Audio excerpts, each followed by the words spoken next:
Welcome to Vitality Made Simple. The following production is for educational and entertainment purposes only. If you need medical advice, call your doctor. Now, let's go to Vitality Made Simple.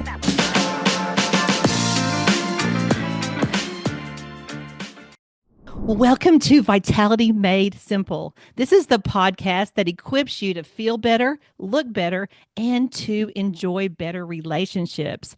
Life is all about relationships. We want to feel our best so that we can invest in the people in our lives. Well, it's a joy to welcome Sue Becker. Welcome, Sue. Thank you so much for having me, Debbie. It is just such a privilege and honor to be able to speak to your audience. Oh, the honor is all ours. And folks, today you're going to probably end up a little bit hungry. You're going to gain a lot of clarity. I do know that everybody may not fall in line with what we're talking about today, but this is going to be a perspective but I think we all need. And yes. Sue has a company called Bread Beckers, Sue Becker Bread Beckers, and she is a food scientist. She actually worked for Kraft for almost 5 years. So she's had lots and lots of experience in the food industry. She has 9 children, and at last count, I heard you had 18 grandchildren. Yes, number 19 is on the way, and we just recently found out we're going to be great-grandparents at some point this year. So, yeah. Oh, that's great.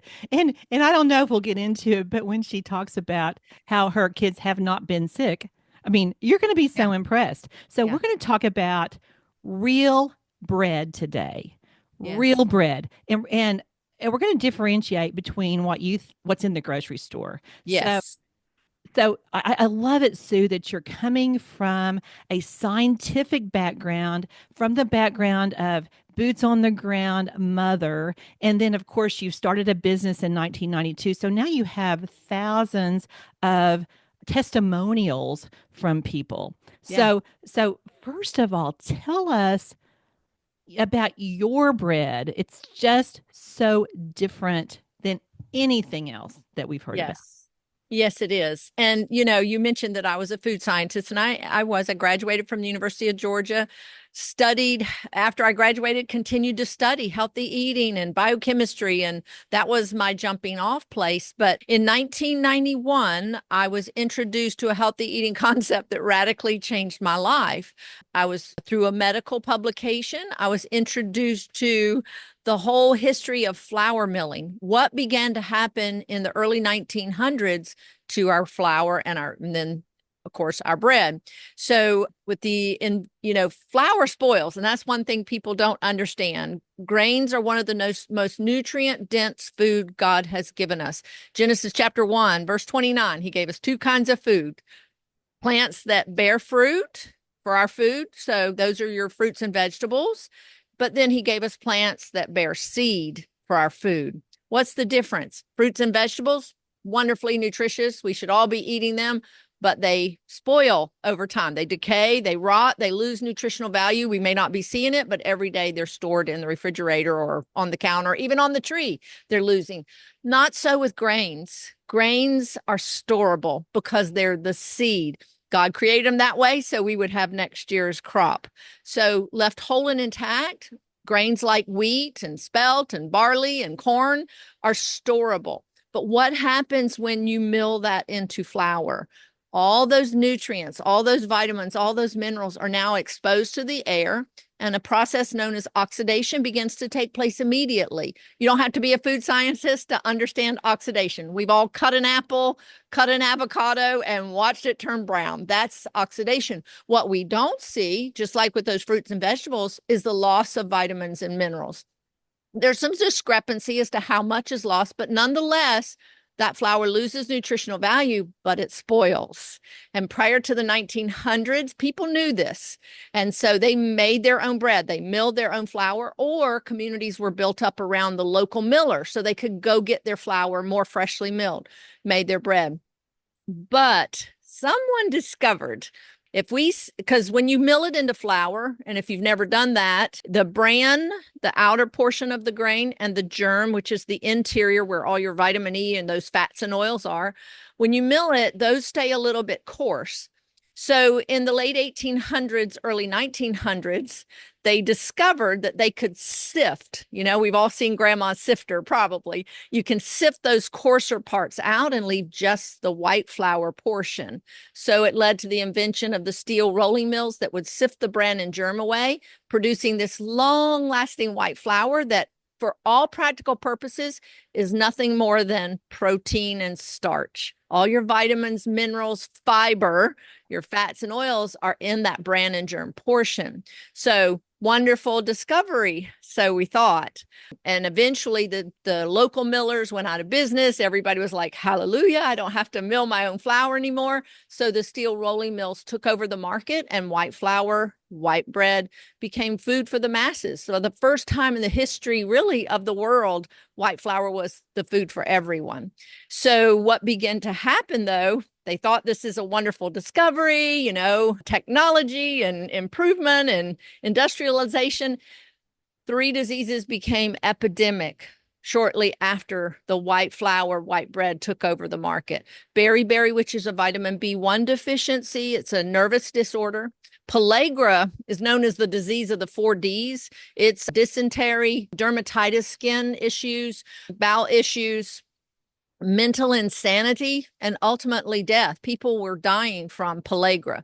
And this was something that they had not seen before. In fact, the first year that pellagra was discovered, 30,000 cases that first year. And it was actually right here in Atlanta, Georgia, near, where I'm from. And then, of course, anemia was another issue. No one was expecting this, and it puzzled health officials everywhere. And eventually they traced it to all those B vitamins and iron and the vitamin E all being lost when they sifted the bran and germ out. So health officials went to the miller, said, you got to put that back in, put the bran and germ out. We can't do this. And they were like, nah, we've found another market. And I love this. No, that was sarcasm. I love the byproducts of the food industry. So they said, no, the bran and germ are now byproducts of the milling process, and we're selling that to the cattle feed and animal feed industry, which is still done today. And they said, so we're not willing to give up that very lucrative market. It would take until 1948 for the government to step in and mandate that they had to do something. They had to fix the flour. So they chose to enrich, and it was government mandated. They had to put 3 B vitamins, B1, B2, B3, and iron into the flour. Problem is they're using synthetic vitamins and iron. And this was something that was so interesting to me as a food scientist studying. I mean, my degree is food processing, everything you do to help that food sit on the shelf safely and without spoilage. So when I would read that word enriched, with all my background, it didn't dawn on me that this wasn't a good thing that the food companies were doing. Whereas I thought, us food scientists, we're helping you. We're making this flour better. That's not the case at all. For the 35 to 40 nutrients that are lost when you take the bran and germ away, they put 4 back in, 3 synthetic B vitamins and iron. It would take 50 more years, 1998, for them to watch the rising incidence of neural tube birth defects, for them to go, oh, we got a problem. It might be the missing folic acid, or folate is the natural term. So now we're putting a synthetic folic acid into the flour. So and that's created a whole host of other problems. And if that were not enough, then, the residual oils that were in the flour, just from being processed with it, they started turning yellow. So maybe we better bleach the flour. So a product called nitrogen trichloride was used for more than 40 years, and they took it off the market because they found it caused seizures and hyperactivity in dogs. So, but a chlorine derivative is still being used. Benzoyl peroxide is another bleaching agent that causes respiratory issues and destroys B vitamins and vitamin E. And then, of course, potassium bromate is a dough enhancer. So these are how we got here. And the difference, I hope you can see, in the bread in the store and wheat is very significant. And that's what is so sad to me, is because everybody has jumped on the bread is bad bandwagon, and they're not, and then they've linked that with wheat. So wheat is inflammatory, wheat is causing diabetes, wheat is this, wheat is bad, wheat is causing bowel issues. They're not differentiating between that stuff in the store and the real whole kernel of grain wheat. And part of the problem too is, so in the 90s, when whole grains became popular, some companies started doing 100% whole grain bread. Well, another thing I don't think people realize is when those steel rolling mills came on the scene, it displaced the big, whole grain mills. So now to make whole grain flour, they put some of the bran and germ back into that white flour, according to a government standard. Supposedly it's recombined to the original, but who knows? But then if you read that label, they're adding all kinds of preservatives and extra protein, which is called, the protein in the grains called gluten. They're adding extra of that to that 100% whole grain. So people are buying that and they're not seeing any difference. It's still inflammatory, and it's because it's not the same as milling that grain fresh and making all of your bread with that freshly milled whole grain. Does that make sense? I hope it does. And it saddens me because wheat and grains, whole grains, are the most nutrient dense food God has given us. He gave it to us in the beginning. Why? Because it was a reliable food. It was a storable food that did not lose its nutritional value. And what did he tell Joseph to store for the lean years that were coming? Grains. And it saddens me to see bread getting such a bad rap. I understand, but real whole grains are a totally different story. Exactly. And I really appreciate that you started with that story, Sue, because I don't think people know that. I think we just think whole grains, and I don't think people even realize that a lot of times you see wheat bread in the store and you assume what's in it. It might even just be caramel color. And in looking at the history of white flour, you see that not only did they refine the flour, they solved their pest problem in the factories, because the mice and rats didn't want to eat the flour once it was white flour, correct? Exactly. Yeah. So, there's a scripture, I think it's Proverbs 4:12. It says, there's a way that seems right to a man, but the end thereof is death. And, it looked like a great technological advantage that now the flour won't spoil. We've made this thing that's so great, and it's not so great. And I love to tell the story that I bought a loaf of 100% whole grain bread, double wrapped, so you might know the brand, for a visual aid. Well, I bought it more than 2 or 3 years ago. It is still on my shelf, my visual aid shelf. It has not molded. It has not rotted. The last loaf that I had to replace it, because the last loaf, after several years, disintegrated. It never molded. It never spoiled. It turned to dust. I'm like, this was a well-known 100 brand of 100% whole grain bread. That's pretty significant. That's nothing like the bread I make. In a week, my bread is green and yellow and blue and all kinds of colors. Crawling with critters. Yes, it reminds me, Sue, about 15 years ago, our son Sam and I went to Ecuador on a mission trip. And on the plane, we were served this sandwich. This was like in January, say. Yeah. And this sandwich had an October 15th expiration date. Yeah. And I mean, I took a picture of it because it was like hilarious. You just can't imagine what could be in it. Well, tell about your trips to like Haiti and what you see there. Well, that's interesting. So, God put on my heart then a passion once I saw the bread change the health of our family so drastically. And we were eating real, because I had studied and I was a cook. So we were eating real meat, real fruit, real vegetables. But when that meal came into my home, exactly 34 years ago, because my birthday is next week, I got my meal for my birthday. The health of our family changed drastically. We were not a real sickly lot, but twice a year at least, I would get strep throat. I had chronic sinus congestion, constipation, headaches, and my kids had their share of ear infections and all of that. I had 5 kids when I started, went on to have number 6, number 7. But our health changed so drastically that I began to study what is in this bread. And then when I'd share the bread, and other people would call me and say, my cholesterol dropped 85 points in 1 month, and this is all I've changed. So I studied and studied and studied, and I found that it's all in the bread, everything that we need, to sustain life and promote health. So I started a ministry called Real Bread Outreach to help people that truly cannot afford it. Some people say, I don't have time, can't afford it. Most of us can, but some people truly can't. So I clipped along with this ministry from 2007 to 2016.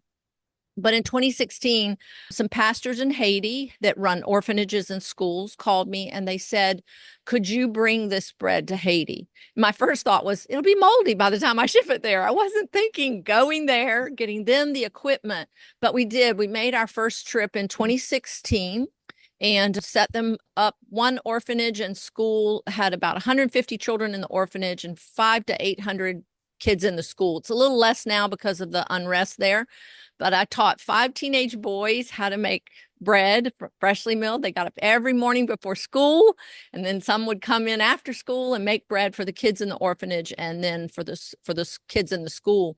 And it was a real blessing to them. And it's so fascinating to me when I started going there.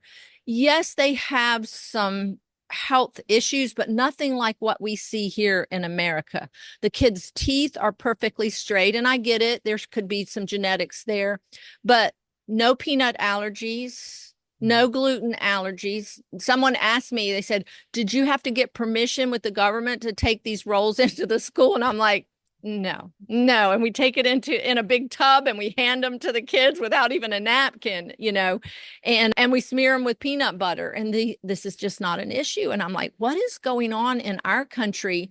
And I think it's several things. They're eating predominantly rice and beans, fresh mangoes, fresh pineapple, fresh bananas. Yes, there's a starvation problem, but there's also trees and produce everywhere there.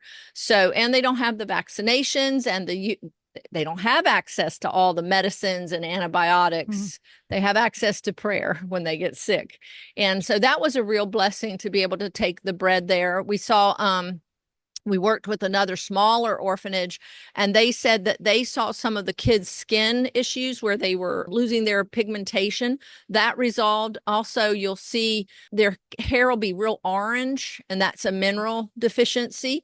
That improved and changed with the bread. You started seeing their hair become black again. It was very, very significant. 2019, we were able to build a bakery, which I'm so glad we got that done before the COVID epidemic. We worked with another orphanage. They're feeding about 1,200 school children a day, even today.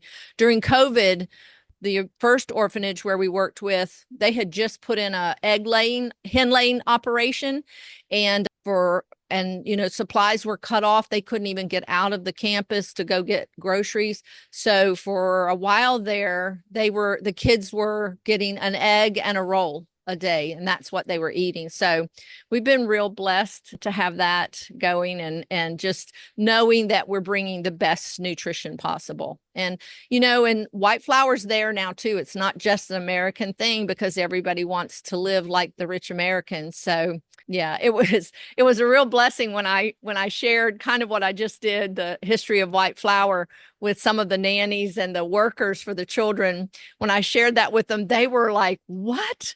And they couldn't believe it. And I said, yeah. And even here, like I had gone into the market one day and there was this big bag, 50-pound bag. And when I say the market, it's on the street. People lay out their quilts and put their produce and you buy it right off the street like that. Well, there was a bag there with the top rolled back and a little tin cup in it. And when I looked at it, I'm like, this looks just like bran, wheat bran or in germ, it could tell it was very coarse. So I asked the young man that was with me, I said, what is this? And he goes, he couldn't remember the term bran and germ. He goes, the stuff they take out of the flour. And I said, well, what are they selling it for here? And he said, oh, it's pig feed. people come and buy that as pig feed. And I'm like, you've got to be kidding. The people are starving and eating this terrible white rice and white bread, white flour, and the pigs are getting the bran and germ. When I told that to the nannies, all of a sudden my translator quit translating and there was all this Creole talking going on. And I said, what's happening? He goes, they just realized why the pigs are fat and the people are not. The people are starving. So, we see it. And I saw the same in Tanzania when we built a bakery there. They polished the bran off of rice so that it won't spoil. And they pre-crack the corn and sell the bran and germ part to chicken feed and regrind the white part for the dishes that they make out of corn flour. So it's everywhere. And yet we're hoping to change that. So Well, you are changing it, Sue. And just the satiety that results. Probably about 8 years ago, 9 years ago, I had this wonderful patient named Joanne Chestnut, and she brings me in a jar of wheat berries and her handwritten real bread recipe. And in her way of doing it, I mean, I've learned a lot from you, and this has been awesome, though. Her way is to grind it in the Vitamix. yeah. So that's all I've been Yeah. doing.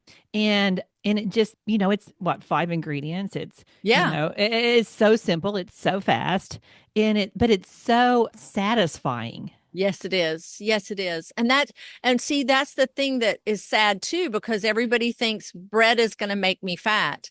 The bread in the store, I keep pointing, the bread in the store has no fiber. It's all been sifted away, which fiber is what fills you up. Right. It's slowly digested. So you feel full longer. You feel satisfied. Jesus compared himself to bread and he goes, I am the real bread of life. He who comes to me shall be satisfied. So it's very filling. It's very nutrient dense. I think people don't realize that one of the reasons we crave food is because we need nutrients that we aren't getting, and so that's a misnomer that bread will make you fat. Yes, the stuff in the store, devoid of all the fiber, devoid of all the nutrients, and then added sugar, the Twinkies, the donuts, the things like that we're consuming. But even just the plain bread. And like I said, even the whole grain bread, the glycemic index on that is no different than the white bread. And that's because it's not real. It's not real. And it's really sad because we have so many testimonies of people losing 25, 30 pounds in just a few months, and they're eating lots of bread. The more bread, the better. I just did an interview with a gentleman yesterday. His A1C has come down. He said, and it didn't start coming down. He had been milling and making bread for a while, but he was just eating like one piece in the morning. He goes, when I started eating a piece every meal, 2 or 3 pieces every meal, his blood sugar stabilized. So see, there again, everybody's being told, don't eat bread. It'll make you fat. Don't eat bread. It'll make your blood sugar go up. Yeah, the stuff in the store, the commercially processed bread, that's the cause of why we're where we are today. But if we can go back to real bread, and I think it's interesting that you said you mill it in a Vitamix, and that is certainly an option. But one of the funniest things to me, excuse me, one of the funniest things to me when I first started, so I would take bread everywhere. I mean, I'd take it to every function. I'd take coffee cake to church for bread, in the mornings, and every community gathering, I took some kind of bread or something, and people loved it because it's delicious. That's the other thing. Freshly milled flour is so different from the whole wheat flour we buy in the store. They've taken the oil out of that. So it's very dry and grainy and gritty and kind of bitter, doesn't have a great taste. So people were shocked. I'd take stuff and they go, I want your recipe for this. And I'm like, okay, I can give you the recipe, but I mill my own flour.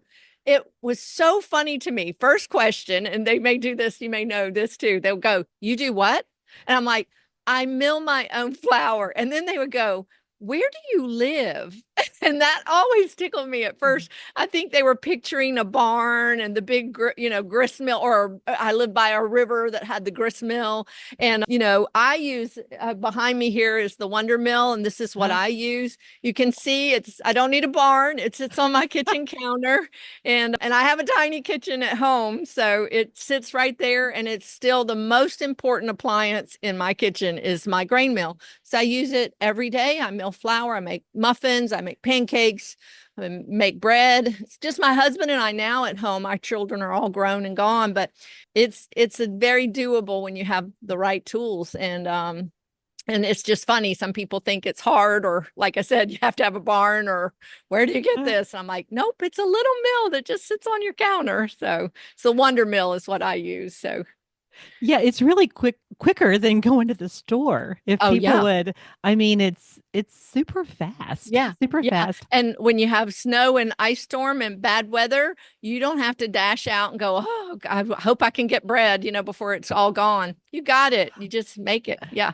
Right. Well, and in your store, you sell all the different wheat berries, right? And you have a Yes. wonderful cookbook. Is it still a little red cookbook? Yes, we Um, have the little red. It's called the Recipe Collection. And then I have a published book that I put out in 2016 called the Essential Homeground Flour mhm. Book. And this is a great book. It's got a lot of information up front on how-tos and even some of the nutritional information, a whole chapter on different grains. And yeah, so when we first started our business in 1992 in our home, our tiny little home that we still live in today, we started selling grain mills. Well, then the next question was, where can I get wheat? And I'm like, well, it's not something you can just go and buy in the grocery store, especially here in the southeastern United States. You might can in Oklahoma, but not No, so we much can't here. either. Yeah. So we right away realized we needed to supply grain, and God gave us a Joseph vision of supplying his people with grain when they need it. So we took that to heart. We are now a pretty large grain supplier. We sell just about every kind of grain or bean you can imagine, dried. We bring it in by the semi truckload, and we package it down in 6-gallon food grade buckets and we package it with carbon dioxide gas. So it's perfectly storable, protects it from rodents, from moisture and bugs, which are prevalent most anywhere. If Uh-huh. you store it in bags or bins and things like that, you have the susceptibility of bugs and moisture. And of course, here in the Southeast, we're very humid. So early on, we were told you can't be a grain packaging facility in the South. Well, we proved them wrong. We can do it, and like I said, we and then we have what we call co-ops Mhm. all over the United States now. Used to be predominantly in the southeastern United States, from Miami to Maryland. We had over 120. I don't even know how many we have now. Ohio, Arkansas, Texas, Mississippi, Tennessee. They're everywhere now, and we are a large grain supplier, and we do sell it in 6-gallon buckets. Then we do package it down into 1-gallon pails and 2-pound bags. But then we also have all kinds of whole food, real food supplies. We sell extra virgin olive oil by the 3-liter can. We sell raw unpasteurized honey. And then, of course, all the equipment. Grain mills. We have multiple models of grain mills, and the finest mixer in the world, the Anchor Room sitting behind me, greatest bread machine, and that's the thing. We want to help you do this. And if it's difficult and very time consuming, most people are going to say, I'm too busy, I can't do this. But you can mill a pound of flour in less than 30 seconds, 5 minutes, load it in your bread machine, and come back to a baked loaf of bread. So that's what we're all about here, showing you how to make bread a part of your daily life, your daily diet, and why it's the healthiest thing you could be eating. I always laugh when my kids were growing up. I don't know if you ever did this, but about 3 or 4 years old, they get to where they don't want to eat. They just kind of want to play. So you'd make a sandwich and they didn't want to eat. So you'd take the meat off the sandwich and say, here, just eat the meat. Well, that was before bread. After bread, I'd take the meat off the sandwich and say, just eat the bread. It was the healthiest thing you could be eating. And that's kind of what drew us to Haiti. The pastors were like, these kids are coming to school starving. We can't afford to feed them a meal, but grains are the most nutrient dense food God has given us. And that one roll, just about everything their little growing bodies need is in a roll. So we could do that. And that's why they asked me, would I come and teach them how to make bread? So for some of those kids, that roll might be the only thing they're getting in a day. I watched them, several of them at school, when we'd pass out the rolls, they would wrap it in a napkin and put it in their little backpack so they would have it and not have to go to bed hungry. So, but and the pastors and the workers there, they've seen a difference, that this is satisfying.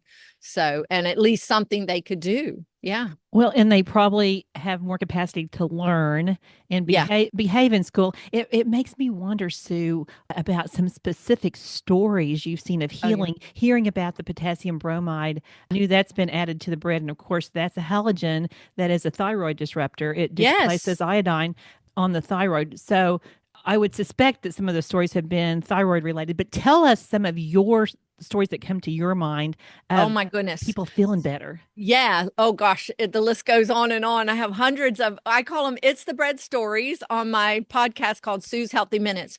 But for me, I had struggled with constipation all my life. The milk and I knew whole wheat flour was better, from all my studies. And I'm like, but I'd try to buy that nasty flour from the store and make bread, and it was terrible. So I just kind of gave up and bought the wheat bread that you described, which was white flour and caramel coloring. But anyway, the mill came into our home. I was so excited after reading what I read in that medical journal. And so I pulled that mill out of the box, ground some flour, made bread, and I pooped the next morning. And this was like, yeah, happy Yes, dance. It was like, yes. what was this? Outside of chemical laxatives, because I did not want to go there. Right, I tried all right. kinds of natural things. They worked if I did them, but they weren't part of your daily routine. They were odd things to do. Mhm. I made bread and that happened. And I'm like, whoa, something is really different. And I tell people, I laugh and I'm like, you maybe don't want to know this, but I've not been constipated now since 1991. And America's the most constipated nation in Yeah, the world. yeah. It is no longer an old person's problem. My kids always thought it was old people talked about it. But I have moms come to me. I mean, one mom I'll never forget, tears. She goes, you saved my child's life. 4 years old. She said, I took him to the doctor. And the doctor said, constipation's just the way of things these days. There's nothing really you can do about it. I'm like, what? Yeah. And he said, here's this medicine. And she goes, he's only 4. He goes, oh, it's okay. I have hundreds of children on this medicine. And she said she just cried. A neighbor baked her a loaf of bread. Her child pooped with no issues. And she said, it is amazing. So, and then some people might go, well, I'm not constipated. I go 10 times a day or 5 times a day. Only God can make something that can correct both. The fiber that's in that bread can either soften that stool so you'll go every day, or bulk up that stool so you go more normally. One of my favorite stories, well, I used to call her an older woman, but I'm older than she is. She was. Than she was then, yeah. Yeah. And I was like, this older Yeah. woman, she was the mom of a customer of ours. The daughter came in and she said, my mom has bleeding bowel issues. She's been on steroids for 10 years. Oh, yeah. She can't sleep through the She's night. depressed. Yeah. Yeah. She can't sleep through the night. She has to get up 5 times in the night to go to the bathroom. She can't leave her house because she has such irritable bowel, bleeding bowels. She said they told her to go gluten-free and that maybe that would help. But see, that's not the issue. The issue is the bread in the store.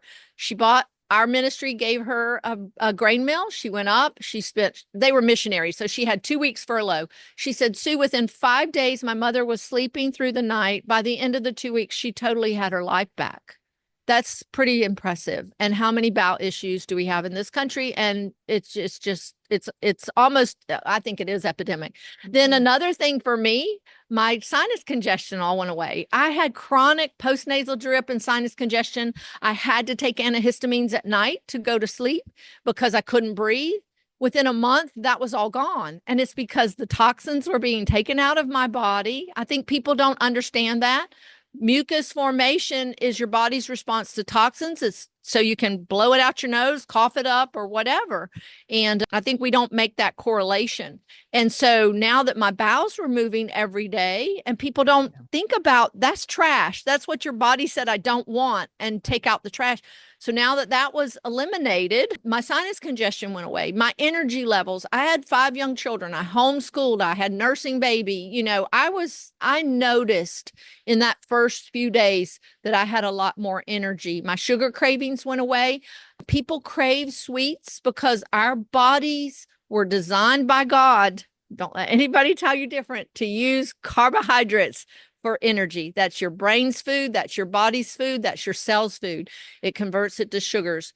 But when we're not getting it, or we get too much at one time, we get the highs, the lows, the drops. Well, then when you're low, you're craving sugar because you need energy. But with the bread, the fiber there and the complex carbohydrates slowly broken down into sugars, slow release of those sugars into your body as it's needed, sustained energy, sustained blood sugar levels. And it's just incredible. And I'm trying to remember all the other testimonies. We just had a lady write me. She was on my podcast a few weeks ago, but I got an email from her this morning because the big thing is with thyroid, Hashimoto's hypothyroidism, right. Go off of gluten. Gluten's bad. There's no scientific correlation. I've searched and searched and searched. It's not there. I agree, the bread in the store, but she just told me today she's been consistently milling the grain, making the bread.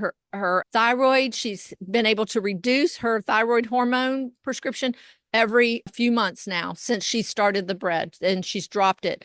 And she's hoping that she'll start seeing those antibodies go down.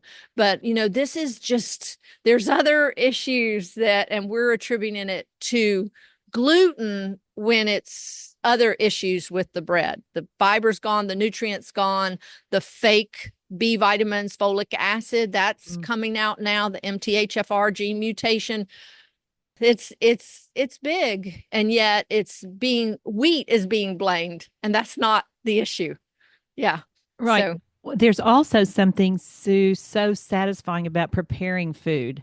I think it's the design, God's design for us to be making things that gets our bodies ready to accept the food. It starts the digestive process. I mean, the first thing that I tell my patients, if you change one thing, change how you eat before what you eat, and sit down and say a word of thanks, thank God for your food, and take a few deep breaths and put your fork down after everybody. I mean, those simple things, but preparing food like that and smelling it bake, it all gets you ready. So, and it's so satisfying, and to know that I am putting good food that's nourishing my body, not taking away from the health of my body. I think that's what so many people don't realize too. The wart stories are hundreds now. Those are so amazing. I mean, in a matter of I have my own wart story. My son's warts went away, and he had them for 5 years the first month of making the bread, but we have hundreds of wart stories. And a lot of times that's why somebody gave somebody some bread, because their child was struggling with warts. But the most incredible was years ago in Richmond, Virginia. A mom came to hear me speak. I shared my wart story. 2 people shared their wart stories that had come, and she came to me with tears. Her 17-year-old daughter, had over 500 warts. She had gotten them when she was 12. They burned them all off, but warts are a virus. Just taking off the manifestation of them doesn't do anything for the virus. And she heard me speak about the vitamin E protecting the integrity of every cell in your body. And I think what we don't realize is that viruses, unlike bacteria, they have to use your cell's reproductive system to reproduce. Bacteria can reproduce on their own. They have to invade your cell. If our cell membrane is weakened because vitamin E, the antioxidant, is not provided to protect those cells, then we're going to be more susceptible to a viral invasion. And vitamin E is very limited in our food chain, food supply out there. The processed foods, very little. Yet one slice of our real bread, 100% of the USDA recommended daily amount. One slice. Now, I'm not totally bought into the USDA recommended daily amount, but that should tell you something. One slice of our bread, because the flour has to be freshly milled. Wheat is the richest food source of vitamin E. But here's the exciting end to that story. So this lady heard me speak. I talked about vitamin E and how it could help your body fight warts. She came to my table. She tasted the bread. She goes, "The bread's delicious." She goes, "I like to cook and we have to eat." And she goes, "How much is the meal?" And I told her, and she goes, "I paid more than that for one prescription that they put my daughter on that didn't work, and none of us could eat it." She goes, "What have I got to lose?" 2.5 weeks. Every one of those 500 warts were gone on that young girl's body. 2.5 weeks. And we hear stories like that all the time. A month, most of the time it's 2 to 3 weeks. One grandma came up to me and she said, I keep my grandchildren. She goes, they don't really like the bread. So I make them the flaxseed chocolate chip oatmeal cookies out of the freshly milled flour. She goes, my grandson had 36 warts on his hands. They're all gone in 3 weeks. What? And people say, well, that's anecdotal. You can't be after 1,000, testimonies, thousands of testimonies. And I studied it and found out vitamin E has been known to help you get rid of warts. And the exciting thing to me, think about this for a minute. We're all concerned about viruses, right? Because there's no treatment. Antibiotics can't treat a virus. If changing the bread to freshly milled flour can get rid of a wart, a virus, or hundreds of warts that you've had for 5, sometimes even 10 years in a matter of weeks, what other viruses could this bread protect you from? That's something I think we need to think about. And Dr. Wilfred Shute, who pioneered vitamin E research, he said, and he didn't write books on freshly milled flour. He treated heart disease. That's another thing, heart disease with vitamin E.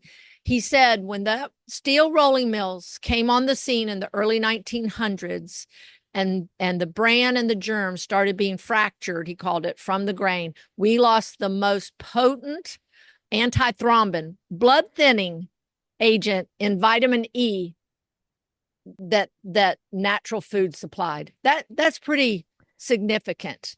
And others, they trace the demise and the downfall of America's health to the flour being sifted and white bread coming on the scene. Heart disease was never a problem till after 1920.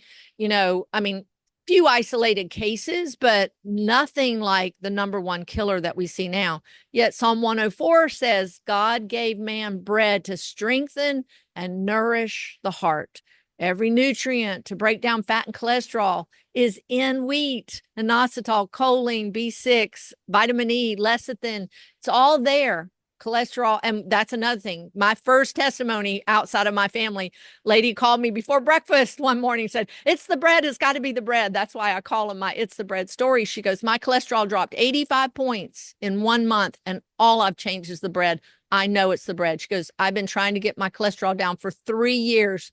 3 different doctors, multiple medications, and nothing has helped.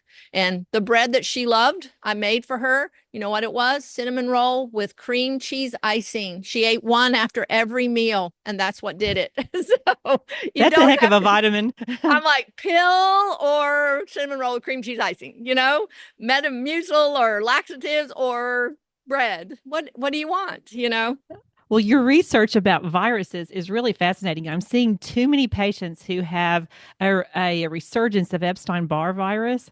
Yes. And just lately, since all the COVID stuff.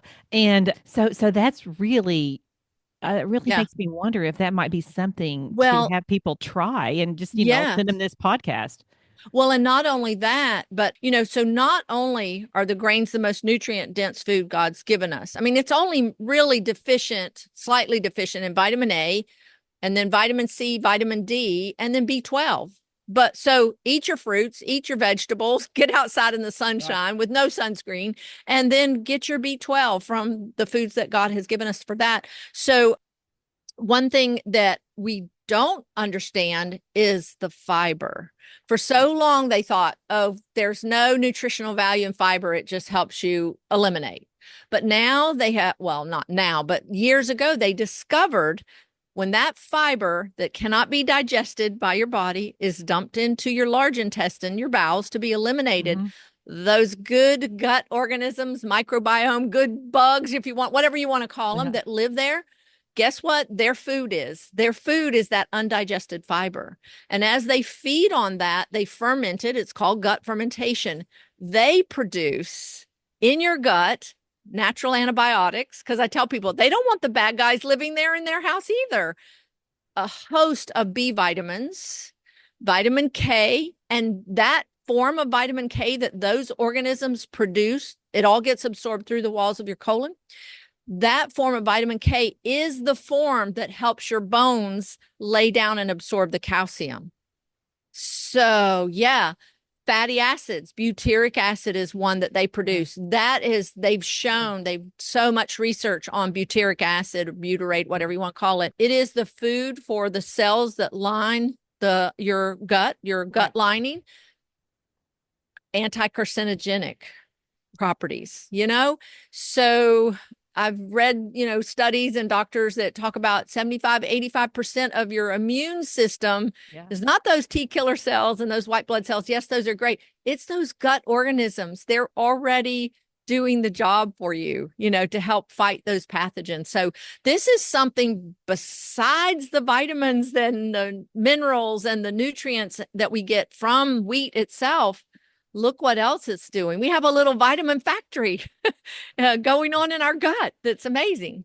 Which is so logical. We should not be having to take a handful of pills to feel good. So as a food scientist, Sue, tell us about the difference between food allergies and food sensitivities or food intolerances. Yeah. So the technical definition of an allergy, a food allergy, is an adverse response, sometimes intense adverse response to a protein component of the food. So like a dairy allergy is typically you can't break down the casein or the protein component of that milk. Whereas an intolerance is usually from something else. So like lactose intolerant, you can't break down the sugar component of that dairy. And some of it could just be technical terms, but then a sensitivity, you just kind of, you maybe have stomach issues or digestive issues, bowel issues, GI tract issues. I hate to call it stomach issues because it's not really, but so that would be more of a sensitivity. Maybe you do get a snotty nose or something like that. So what I have found though is, yes, we have those issues to the bread in the store. And here's something I want to point out. Gluten gets a really bad rap. It is blamed now for everything. And in all my 34 years of studying, this is the first time I've seen functional medicine, alternative medicine, and allopathic medicine all jump on the same bandwagon. No grain, no dairy, no gluten. That's the bad guy. Gluten. Well, we need to understand what gluten is. Gluten, all there is two unique proteins, gliadin and glutenine, that are found in the wheat family of grain. No other family of grain has them. When you grind wheat into flour, and then you hydrate that flour, this stretchy substance called gluten forms from those two proteins. That's what it does. You can stir up flour and water and just wait for it to, just sit it there for a couple of hours. Don't knead it or anything. You'll come back and it'll be stretchy because you hydrated that flour. That is all gluten is, okay? So, and who put those proteins in that wheat? God did. It's been there since the beginning of time, and that is why wheat, since the beginning of time, is the king of baking, particularly yeast bread or sourdough leavened bread, okay? Because it must have those stretchy strands of protein to trap the carbon dioxide gas that the yeast produces and lets that bread rise. That's what enables that bread to rise. So that's what gluten is. Okay, so you're like, where are you going with this, Sue? Well, and then allergies. So if it's a protein component, now, here's what I want people to understand. Carbohydrate digestion begins in your mouth. You chew your food. Yeah, so put your fork down between every bite, like you were saying, chew your food. Your saliva has an enzyme called amylase that helps start breaking down those carbohydrates. When you swallow that food, goes into your stomach, for all practical purposes, carbohydrate digestion stops and protein digestion begins. Protein digestive enzymes must have an acid environment to work. So we're fearfully and wonderfully made. We have cells that produce acid. Acid in our stomach brings that pH down to about 1. That could eat a hole in your stomach and most anything else. We're fearfully and wonderfully made. God created cells around our stomach lining that makes mucus to protect it. But then that acid environment has to be there for those protein digestive enzymes to digest proteins. Okay. So I don't want to oversimplify, but listen to what we're doing. people have acid reflux. Their stomach acids or their stomach juices are coming back up their esophagus and burning. The problem is not too much acid, it's actually too little acid, because we have a flap on our esophagus that closes to keep that stomach acid from coming back up. It is stimulated to close if the environment in the stomach is pH 1 to 3, maybe. Okay. So what's the medical treatment for acid reflux? Proton pump Antacids, inhibitors. proton pump inhibitors. Uh, Let's reduce the acid. So now maybe it doesn't burn as much when you have the reflux, but it's not correcting the problem. In fact, it's inhibiting and discouraging and limiting protein digestion.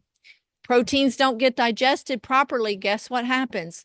They lay down the villi in your gut, leaky gut, sensitivities. Then if you don't digest it, then your stomach, your system starts thinking this is a foreign substance. Well, what did I say gluten is? 2 proteins. What is an allergy? Adverse reaction to proteins. Now, I think there's some other situations going on, like, what vaccines are grown on, and just the nasty toxins that are in our foods, the colors, the dyes, the preservatives. There's so much else. But I don't want to oversimplify. While I don't want to oversimplify, we got to think about that. Okay. So what's the answer? The answer is get the right acidity in your stomach, get healthy so your stomach can produce that good stomach acid, and get those proteins being digested properly. And I find it so interesting over the last 10 or 15 years, when the whole gluten thing really just became the enemy of everything. I hear people, I get fever blisters. I get cramps. I get a headache if I eat anything with gluten in it. They're comparing that to the bread in the store. And that's what they're calling gluten. And so they go off of that. Well, anybody that goes off that bread in the store is going to feel better and going to eliminate some symptoms, but it's not sustainable and it's not healthy. And what I am finding is that people, now there is true celiac. That's genetic. Right. You're born with it. I get that. You probably won't be able to ever eat wheat, but that's less than 1%. Less than 1% of Americans have true genetic celiac. What's being diagnosed celiac today? You have all the symptoms. You don't digest proteins. Guess what's going to happen? You're going to lay down those villi. So they do a scope and, they saw, my villi is destroyed, blah, blah, blah. Well, these people that aren't true genetic celiacs, they are finding they can eat the 100% freshly ground whole grain bread. Not only can they eat it and tolerate it, they are getting well. They're coming off of all kinds of medications, because here's the thing I'm hearing over and over for these people that are diagnosed celiac or gluten sensitivity or gluten intolerant. The next thing they know, they go gluten-free, which the gluten-free bread in the store is terrible. They go gluten-free. Then the next thing you know, they have a dairy sensitivity, dairy allergy, or whatever, intolerance. Then the next thing you know, they can't eat this, they can't eat that. I had one lady come in my class. She was in tears. She was like, I am so glad I found this. She goes, I was down to 7 foods that I could eat. 7. And she goes, see this all the time. Yeah, I bet you do. And she goes, this bread has healed me. It has healed my gut. I now can eat. I had another young lady, I think it's episode 114. Her name is Hannah Wright. She shared that she went gluten-free all these years. I don't remember how many years, a long time. She lived on a farm. She couldn't drink her raw milk. She couldn't eat her farm-raised eggs. The next thing you know, she said she started milling with fear and trembling, and she had to work through some little bit of discomfort. And everybody thinks, I'm discomfort. Well, maybe it's cleaning you out and causing some extra activity there. She hung in there, and she goes, I now can drink my milk. I can now eat my eggs. I don't have any sensitivities at all. I can eat everything. And, and then another episode 66 of Sue's Healthy Minutes. I encourage everybody. That's one of my favorites. Anybody with gluten sensitivity or think they have to be gluten-free. And she was actually diagnosed with celiac. And if anybody was, I would think, maybe was a true genetic celiac, I would think Sarah Valentine possibly could. And she says, I don't know if God supernaturally healed me or if I really had a misdiagnosis. But with fear and trembling, 15 years she had been gluten-free, and she had been sickly all through high school. She goes, I just thought everybody dealt with stomach aches and stomach pain and diarrhea and headaches. But her mom and brother heard about me. Actually, the wart story, her brother had a child with warts, and they heard a commercial that I did on warts. And so they started making the bread. The mom had been gluten-free with Sarah just to support her, and because they were making everything. So the mom and the brother start doing this. Sarah's off at college. She comes home one weekend and they're like, Sarah, you got to try this. And she's like, no, no, no. They finally convinced her to try just a little bit. No reaction. She said, Sue, I slept the best that night that I had ever. I had no headache. And I pooped the best I pooped in 15 years the next morning. And she goes, we went out, bought all kinds of supplies. I made bagels and cinnamon rolls and all kinds to take back to college with her. And she just sent me an email or text just last week or the week before. Her baby is a year old eating the bread, and she's just so happy. And that's what I want to encourage people. If you're not true genetic celiac, and most of the time, and that's why I say Sarah could have been the most typical, I would have believable diagnosis. Usually you're diagnosed 7 to 10 years old, and you're that sickly child, just always having stomach cramps and diarrhea and blah, blah. But if you're 20 and 30 and 40, and now you're diagnosed and you've been eating bread all your life, and all of a sudden you're diagnosed, I would say the chances are very good that you're not true genetic celiac. It's something I finally found a scientific study. They called it non-genetic celiac disease. And you know what they said reverses it? Probiotics, getting that good organisms back, and whole grains, high fiber. And another thing, that word of caution there, that I've done some studies as a microbiologist, that is really my jumping off place. Gluten-free diets, it said, really upsets the microbiome. Actually, they're finding it increases the pathogenic organisms and decreases the good, healthy organisms that keep those in check. Makes you more susceptible to E. coli and C. diff and all of these. That's pretty alarming. And if you don't really need to be gluten-free, it's actually dangerous to be gluten-free. Sue, I actually see that via the GI map testing because, I mean, I'm just learning from you. Yeah. This is such new information in my functional medicine world, and super interesting because the GI map is a quantitative PCR test. So it's very accurate. So we can look at, I mean, I can really check this out because I'll see people who've been gluten-free for 7 years and all of this, these overgrowth bacteria, all the ones you mentioned, E. coli. And so this is super fascinating. Just because it can be, we can test it. Yeah. Oh, wow. That's amazing. That's amazing. Wow. Well, I think I need to have you on my podcast so you can talk about what you do. I think this is so fascinating because people are asking, where can I get help? What can I do? And like I said, it saddens me that conventional, allopathic, and even alternative functional, they're all downplaying wheat. And I'm like, and saying it's horrible and go off of wheat and go off of dairy. Yet that's not the biblical view of things. And, I tell people, I think the Lord gave me a kind of a revelation. Hold on a minute. So I would be like, I said, that would be like me holding up this piece of paper and saying, this is a tree. This is not a tree. Doesn't give you shade, doesn't give you wood. It's made from a tree. And that's the problem. They're saying that stuff that we're selling and marketing as bread is wheat. That is not wheat. That is a gross, I don't know what. Well, it's not even the same language. That's why I so appreciate the story you told at the beginning. You clarified this for people because I'm going to get a lot of calls on this. I promise you.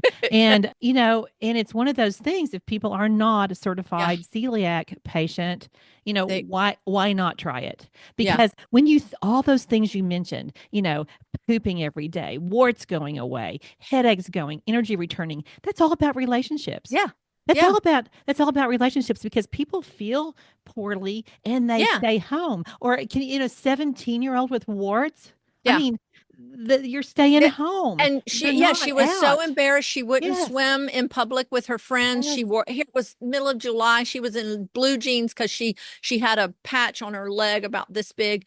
And, and she was devastated. And she was a beautiful girl. And they were all in her hairline, in Yeah. her eyebrows. You didn't look at her and go, oh my gosh, your whole face is covered with warts. But she was very embarrassed by it.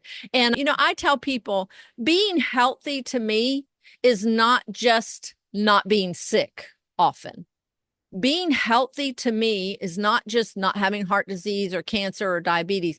Being healthy to me is having the energy to do what God has called me to do and not being drug dependent. I don't want to not be able to go to Tanzania or Haiti or another Uganda or Kenya or wherever, and I can't go because I can't get my, what if I have a heart attack, or what if I can't get my medication? What if I get stuck there, or I just don't have the energy? No, I'm going to be 70 years old next week, and I want to just be able to work and do what God's called me to do until he takes me home. So, Amen. Amen. I 100% yeah, agree. And I always say, Sue, we don't want to be normal in this world, no, because normal is dehydrated, irritated, constipated, frustrated, yeah, overscheduled, overstimulated, undernourished, underrested, and totally stressed out. yeah, So normal can't be our goal. We want right, optimal. We want to live our life to the fullest. We want to live out our purpose and yeah.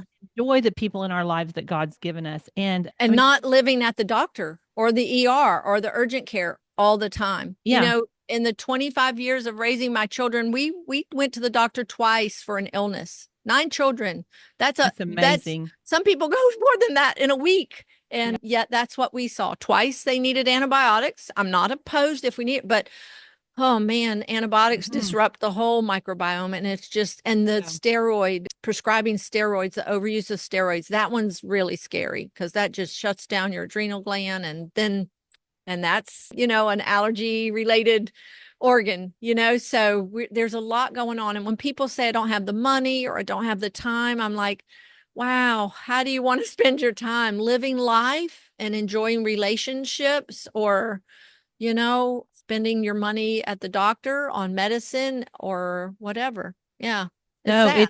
it's we want to Yeah. live life, and We want to live life. everybody listening wants to live life. Yeah. My listeners want vitality, and Yeah. you've given everybody food for thought. And so, how can they learn more about you? Yeah. Listen to your podcast. Give us all your info. Yeah. So the podcast is called Sue's Healthy Minutes. It's on any podcast platform.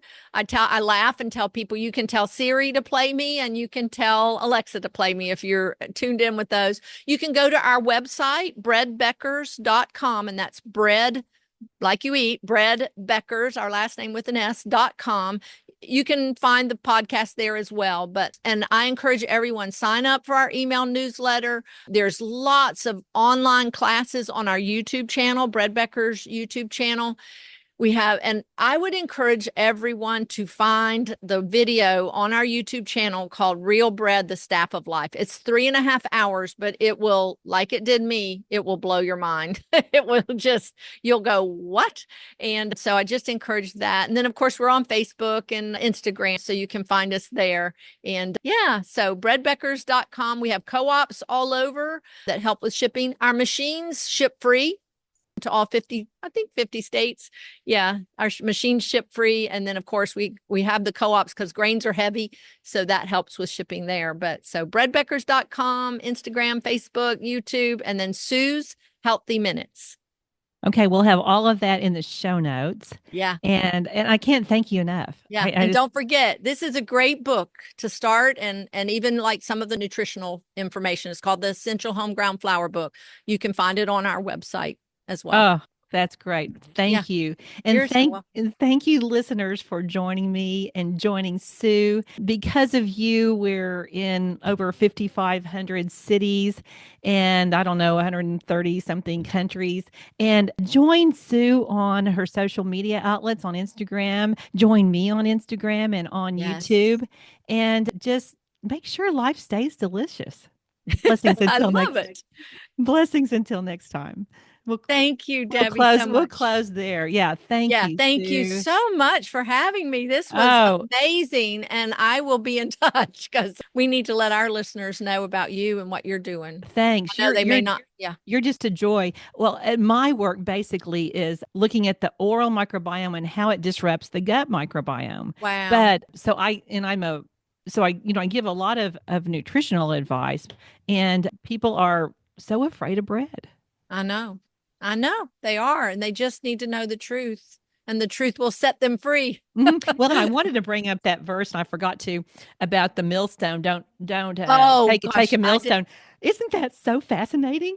I know where I was when I saw that in scripture, and that is, I think, one of the most sobering scriptures. I can't believe I didn't bring it up because I meant to. I had it here in Deuteronomy. It's all right, but it's okay. No, this was a beautiful podcast. Yeah, they'll get it beautiful. Yeah, yes. Yeah. Thank you so much. They'll get it when they follow you on everything else. So, I share it a lot. Thank you for your time, and I hope to see you before long. Okay, in person. Yes. Thank you so much for having me. You're welcome. Hey, thank you. I know you're busy. How did you hear about me? Who? Dr. Ben. Oh, Edwards. Okay, Dr. Edwards. He was on the podcast. I heard him at Hack Your Health. And met him, and with my work, I mean, pray for me. I am wanting to move more to sharing the gospel through my message. Yeah. I mean, my podcast is a health podcast, Vitality, and there's pieces in there, but I'm sick of the whole evolution thing, and I'm just sick of I know, the hunter-gatherer. I'm like, so sick of that. That's not real. No. And so I really just want to, God to show me, and I know he will. Yeah. But meeting you is so inspirational. Well, and that's a I piece can't of wait. It. We're going to connect and have you on. Tiffany's shaking her head going, yes, yes. So So next week's my birthday week. So I'm kind of taking it off, but happy birthday. Happy birthday. Thank you. 70. Thank you, Deb. Yes. Major milestone here. Well, you don't look it. Nobody will believe it. I didn't want to interrupt you and say, you won't believe it when you see it in the video. We're finding that the YouTube is starting to be a big place that people see these podcasts. So very good. They'll see that you look so youthful. Well, you're very, very nice. Thank you, Debbie. Thank you so much. Okay. My pleasure. Talk to you later. We'll talk soon. Bye-bye. Bye-bye. All righty. Thanks for joining us on Vitality Made Simple podcast. Be sure to visit drdebbieozment.com for our courses and resources designed to help you feel better, look better, and enjoy better relationships. Please remember to like, subscribe, and share. Thanks for joining us.